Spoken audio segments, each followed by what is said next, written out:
देश के बहस में आपका एक बार फिर स्वागत है। हम बात कर रहे हैं बंगाल में चुनाव के पश्चात हुई हिंसा की। ममता सरकार इस हिंसा से इनकार करती रही, पर हाईकोर्ट ने आज हिंसा की जांच के आदेश दे दिए हैं।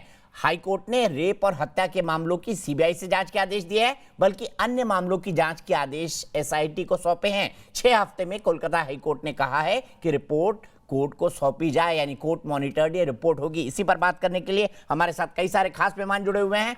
अपराजिता सारंगी जी जुड़ी हुई हैं, थोड़ी देर में हमसे जुड़ जाएंगे। प्रोफेसर डॉक्टर विक्रम सिंह भी थोड़ी देर में हमसे जुड़ जाएंगे। टीएमसी के बादल देवनाथ जी मेरे साथ हैं, प्रोफेसर गीता भट्ट मेरे साथ हैं, मेरे साथ विवेक श्रीवास्तव जी लेफ्ट के नेता हैं, और मेरे साथ भास्कर मंडल जो कि पीड़ित हैं, जो अब पश्चिम बंगाल छोड़ के पश्चिम बंगाल से बाहर रहने को मजबूर है। चुनाव बाद हुई इस हिंसा के भारतीय जनता पार्टी के कार्यकर्ता हैं, वो भी मेरे साथ मौजूद हैं। लेकिन सबसे पहले वैशाली कौशिक, दिल्ली से मेरी एक दर्शक। वैशाली, क्या कहेंगी बंगाल में हिंसा की इस परंपरा और संस्कृति के बारे में?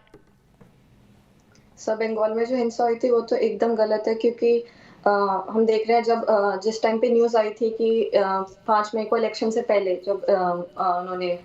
जब ममता जी ने शपथ ली, उससे पहले बहुत ज्यादा वो चल रहा था, हिंसा चल रहा है। टीएमसी जो है वो बीजेपी के कार्यकर्ताओं पे आरोप लगा रही है, बीजेपी टीएमसी के कार्यकर्ताओं पे आरोप लगा रही है।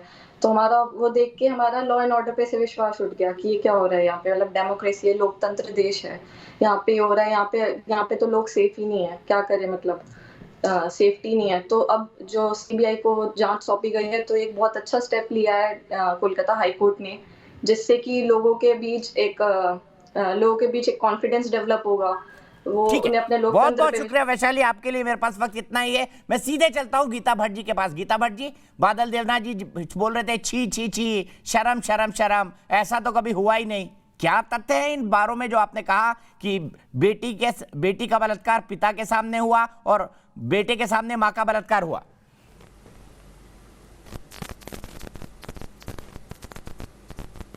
दीपक जी, देखिए, बड़ा दुर्भाग्यपूर्ण है कि टीएमसी के प्रवक्ता बादल जी चाहते हैं, मतलब मैं इतना अपमानजनक महसूस कर रही हूँ ये बातें कहते हुए, लेकिन इनके मतलब जिस प्रकार से ये आरोप लगा रहे हैं खुद अपने राज्य की बहू बेटियों के विषय में।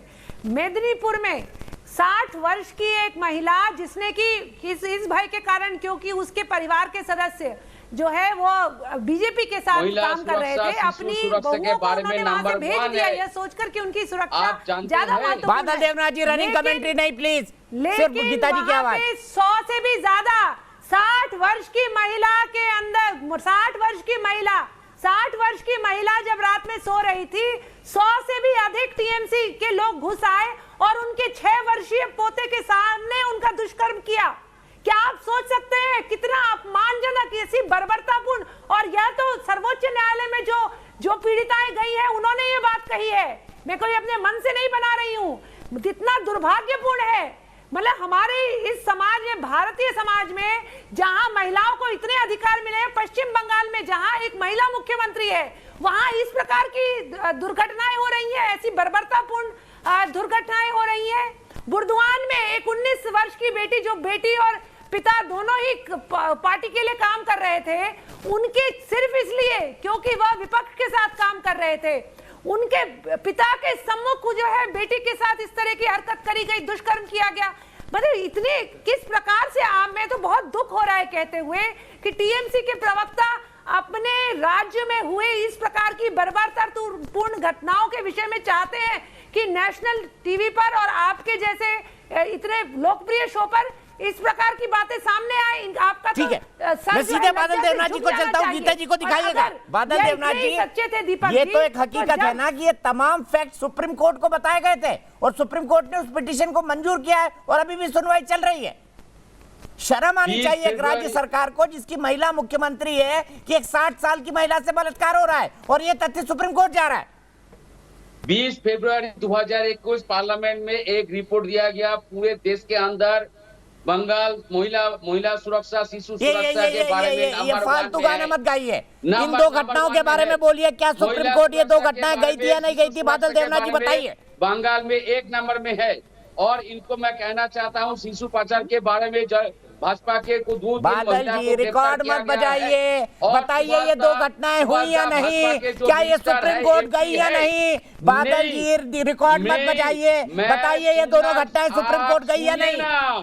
सुनिए ना, सुभाष दा जो बंगाल के एमपी है, भाजपा के एमपी, वो मिनिस्टर है, हाफ एंड मिनिस्टर है, उसके खिलाफ भी एक रिपोर्ट आया, शिशु पाचार के बारे में रिपोर्ट आया, उसका भी छोड़िए ना बादल, बादल जी इन बातों का कोई मतलब नहीं है, इन बातों का कोई मतलब नहीं है, इन बातों का कोई मतलब नहीं है। किस रिपोर्ट में क्या आया? मैं तो चुनाव के बाद की हिंसा की बात कर रहा हूँ। गीता जी कुछ कहना चाह रही है। बादल जी आप सवाल का जवाब नहीं दे रहे, आप सवाल का जवाब नहीं दे रहे, माफ कीजिएगा बादल दा, बहुत सम्मान करता हूँ, बड़े भाई की तरह आप मेरे, आप सवाल का जवाब नहीं दे रहे हैं क्योंकि आपके पास जवाब नहीं है उसके बारे में।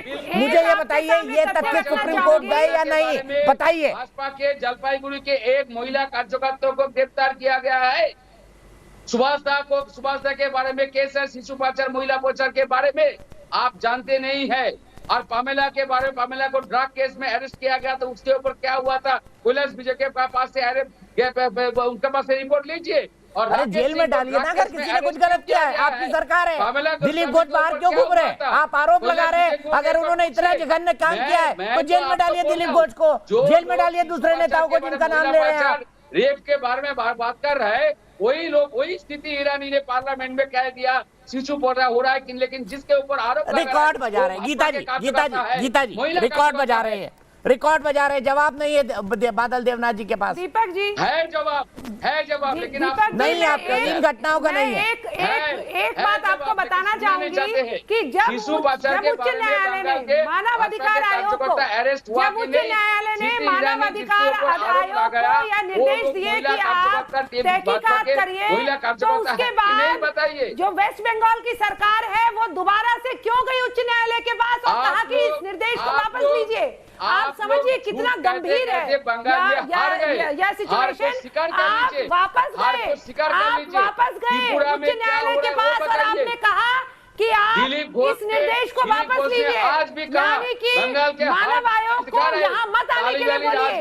इससे बड़ा, इससे ज्यादा उदासीनता अपने ही लोगों के लिए, अपनी ही बेटियों के लिए आपकी इतनी उदासीनता देखकर ये दुर्भाग्य है, ये दुर्भाग्य है वहाँ के समाज का कि ऐसी उदासीनता है कि आपने ये चाहा कि मानव अधिकार आयोग किसी भी प्रकार की तहकीकात नहीं करे और आपने उच्च न्यायालय को कहा कि आप इस निर्देश को वापस लीजिए। ठीक है, मैं एक मिनट दोनों को रोकता हूँ, दोनों एक दूसरे पर बोल रहे हैं, दोनों एक दूसरे पर बोल रहे हैं। बादल देवनाथ जी, मैंने आपसे उम्मीद कभी नहीं की थी कि आप सवाल के जवाब से बचेंगे, भागेंगे और कोई नई कहानी सुनाने लगेंगे। आपका मैं बहुत सम्मान करता हूँ, आप मेरे बड़े भाई हैं, लेकिन पुलकित त्यागी गाजियाबाद से मेरे एक दर्शक जुड़ गए हैं मेरे साथ। आखिरी कमेंट आप ही का होगा बादल देवनाथ जी, एक सेकंड के लिए रुक जाइए। पुलकित त्यागी गाजियाबाद से, पुलकित क्या कहेंगे चुनाव पश्चात हिंसा के बारे में पश्चिम बंगाल में?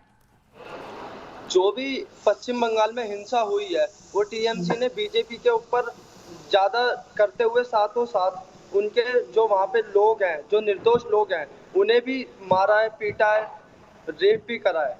तो इसलिए सीबीआई की जांच भी होनी जरूरी है इसके लिए, जिससे पता चले कि उन्होंने क्या क्या उनके साथ गलत करा है, उन्हें लूटा है, उन्हें घसीटा है, उन्हें मारा है। ठीक है, बहुत बहुत शुक्रिया पुलकित। सीधे मैं चलता हूं इस वक्त भास्कर मंडल के पास। भास्कर साहब मुझे बताइए, वापस पश्चिम बंगाल जाएंगे इन हालात में? मैं तो जाना चाहता हूं। मैं मेरा छोटा बच्चा है, 2-2.5 साल का, मेरा बीबी है, मेरा बूढ़ा माँ भी है। मेरा बीबी बच्चा को अभी दूसरा कहीं में रखना पड़ा है, ये जगह मैं आपको बता नहीं सकता हूँ। और मेरा बूढ़ा माँ घर में है, बहुत पीड़ित है, और मैं भी एक पीड़ित हूँ। मैं कहना चाहता हूँ सच, बादल देवनाथ को कहना चाहता हूँ, बंगाल को बंगाल का सरकार को रानी हल्दार हमारा दीदी, उसको दिन में दोपहर को अत्याचार करके मारा गया, पत्थर से ततल के मारा गया। बंगाल का सरकार को बंगाल का लोकतंत्र को आप लोग को सबको मुझे घिन आता है इस लोकतंत्र, इस गणतंत्र को ऊपर, जिस गणतंत्र में एक लड़की को दोपहर को मार दिया जाता है गंदा हरकत करके। नोदाखाली थाना, रानी हल्दार, आप खोज खबर लगाइए, जी को दिखाइए, वो मेरा ही दीदी है। मैं दीपक जी लास्ट लाइन में कहना चाहता हूँ, नहीं, इसका इनको जवाब मैं दीजिए अनुरोध ना। कर रहा हूं, रो रहे हैं, इनको अनुरोध आपके राज्य के निवासी हैं, बाहर रह रहे हैं, बीवी बच्चों को कहीं रखना पड़ रहा है, माँ को कहीं रखना पड़ रहा है। शर्म आनी चाहिए ऐसा राज्य चलाते हुए। आपको माफ कीजिएगा बादल जी, इन शब्दों का इस्तेमाल कर रहा हूं। रो रहे हैं नेशनल टेलीविजन पर, बहन के साथ रेप हुआ, उसकी हत्या कर दी गई। नहीं, मैं भी रो रहे हैं नेशनल टीवी पर। मैं आपसे माफी चाहता हूँ, इतना झूठ बोल रहा है रो रो के। इनको शर्म आना चाहिए, रो रो के झूठ बोलना बिल्कुल गलत बात है। लेकिन शर्म आपको आनी चाहिए। किसी के आंसू और किसी की संवेदना के बारे में आप विचार भी नहीं कर सकते। आपका घर में बादल देवनाथ दा, आपका घर में फैमिली है, तो आपको शर्म आना चाहिए। आपको शर्म आना चाहिए। कहाँ पर रहता है? आपको शर्म आना चाहिए इस लोकतंत्र पे, इस सरकार के ऊपर। होता है कोई भी विरोधी दल राजनीति करना, ये क्या गुनाह है? महिला कार्यकर्ता तो होता है, तब इन लोगों का रोना कहाँ पर रहता है? मैं इनको फिर से मैं अनुरोध कर रहा हूँ, पूरे बंगाल में भाजपा के कार्यकर्ता सब घर में आए, आप भी शांति से घर में आए, घर में रहिए। चश्मे में कहाँ रहते हैं आप बताइए, कहाँ रहते हैं बताइए? मैं आपको घर पहुंचा दूंगा। ऐसा झूठ मत बोलिए रो रो के। त्रिपुरा में मैं क्यों झूठ? चलिए आप गारंटी दीजिए बादल देवनाथ जी, मैं कल आपसे बात करूंगा। इनके और इनके परिवार की सुरक्षा की गारंटी लिख कर दीजिए। मैं खुद सुप्रीम कोर्ट में पिटीशन लगाऊंगा भास्कर मंडल के नाम पर। गारंटी दे रहे हैं आप उनको सेफ रखेंगे, गारंटी दे रहे हैं आप पश्चिम बंगाल में सेफ रखेंगे इनके और इनको परिवार को। सुप्रीम कोर्ट में लिख के देंगे। हार गए ये लोग, इसलिए ये लोग हार गए। झूठ बोलते बोलते बादल देवनाथ जी, आप खर्चा नहीं लीजिएगा कोर्ट का, वकील का, कोर्ट की फीस का मैं दूंगा। लेकिन भास्कर मंडल को उसके घर आने दीजिए वापस। राज्य में जो लोग होता है, जो होता है उसके ऊपर कोई रिपोर्ट, कोई चर्चा नहीं होता है। जवाब नहीं है, पॉइंटेड सवालों का जवाब नहीं है। बादल दा आज आपने बहुत निराश किया मुझे, क्योंकि पॉइंटेड सवालों का जवाब नहीं दे रहे हैं आप, रिटोरिक बात कर रहे हैं। चलते चलते मैं कहना चाहूंगा कि बंगाल में चुनाव बाद हिंसा की सीबीआई जांच सही है। बादल देवनाथ जी सुनिए, देश की जनता क्या कहती है, देश के बहस के दर्शक क्या कहते हैं। 99% मानते हैं कि सीबीआई जांच सही है। फिलहाल देश की बहस में एक ब्रेक, लेकिन न्यूज नेशन एक ऐसा चैनल है जहां पर खबरों का सिलसिला कभी नहीं थमता।